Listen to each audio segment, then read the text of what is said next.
So hello my frugal friends and welcome back to another Frugal Friday video. And today I want to talk about some practical and easy ways to save money on your food shop or your grocery bill. And so here are 7 frugal food hacks that you can use to help you stretch your food even further and of course save you some money in the process. So make sure to hit that like button and of course to share this video with someone who wants to make a positive impact on the finances. So the first one is to focus on long shelf life foods.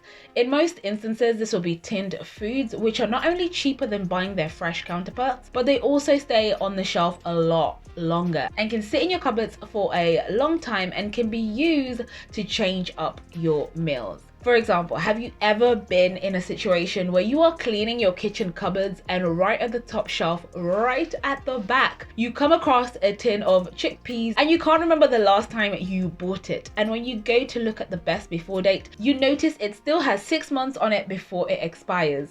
Yes? No? Maybe it's just me. I've done that a few times and I am now a tinned food enthusiast. So I like to buy all manner of food in tins, so chickpeas, all types of tomatoes, diced, stewed, sauce, all types of beans, black, kidney, pinto, tuna, and everything in between. And I found that as long as you have a bit of imagination and a can opener, there's so many meals you can make with tinned foods. And of course, the added benefit is that they cost significantly cheaper than many other options, and that's saving you money. The second tip I have is to have a dedicated leftover food night only. You may find that over the week as you create different meals, you have leftovers, and sometimes it's actually not enough to make an entire meal the next day. So you usually have 2 options: either keep it in the fridge and think about it later on, or throw it away in the bin.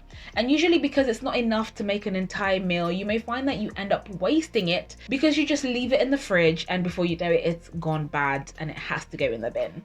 So one solution that I found is to have a dedicated leftovers night where you use all the different leftover meals that you've had throughout the week to make an entire meal for that day. So for example, if you have leftover pork, chicken, a vegetable stew, vegetable curry, you can always make a new recipe with them or find a way to make your own variation of a mini buffet. And the added benefit is that there are tons of recipes out there for leftovers, and this way you can reduce waste and of course save money. Let me know in the comments below if this is something you do. Maybe you can share the recipes you love because I'm really interested in trying this out more often. The third tip is when it comes to purchasing meat, consider buying the whole animal instead of buying different cuts of meat. So I personally have found that in most instances, it's actually cheaper to buy an entire animal if you can, for some meats, not all meats. And then you section it out for different meals. So for example, I always end up buying an entire chicken or an entire salmon because I find that it's cheaper than buying cuts of individual pieces. So what I like to do when I purchase a whole chicken or a whole salmon is to do the appropriate cleaning and then I take them apart and cut them into the pieces that I need for the specific meals that I need, pack them and freeze them. And I found that doing this has not only saved me money because I can buy the entire bird or the entire fish and cut it the way I like, which is better than purchasing individual pricier, boneless, skinless pieces of meat. And the added benefit is that you can use the bones to make great soups and stocks. So let me know in the comments below if you think this is a good idea. The fourth tip is to make breakfast as cheap as possible and as often as possible. So I found that breakfast is one meal that you can easily make simple and cheap. And that can end up taking a very small portion of your food budget. Foods like porridge, toast, and cereal can all be cheap and a filling way to start your day. In fact, I had a look at the Aldi website and found that 1 kilogram of oats is 75p. And so you could end up having breakfast for cheap every single day. But of course, the question is whether or not you could have the same breakfast meal every day. Let me know if you do that. And if you're extra frugal, you can even set a breakfast budget for less than £5 a week, leaving the majority of your food budget for your lunches and your dinners and your snacks. So let me know, how much do you roughly spend on breakfast in your home? Do you calculate it or do you just go based on what you want? And whilst we're on the subject of breakfast, another frugal thing you can do is have breakfast for dinner. Whilst researching, I came across quite a few articles that suggested that one way to make your frugal food budget stretch is to replace a few dinners during the week with breakfast food. So instead of making that lasagna or that rice dish, you can instead have pancakes and eggs for dinner once or twice a week. And the wonderful thing is that you can end up saving money because all you will need are inexpensive ingredients. You can actually buy a cheap bag of flour and a few eggs for £2 and make a variety of waffles, pancakes with your eggs, of course, which is a filling yet inexpensive meal option. And of course, if you have kids, they will love the idea of having breakfast for dinner, and so will your food budget. And the added benefit is that by swapping dinner for breakfast, you can obviously release the money you would have otherwise spent to spend on other dinners throughout the week. So maybe it's worth considering having breakfast for dinner a couple of days a week, especially if you need to stretch that pound or dollar.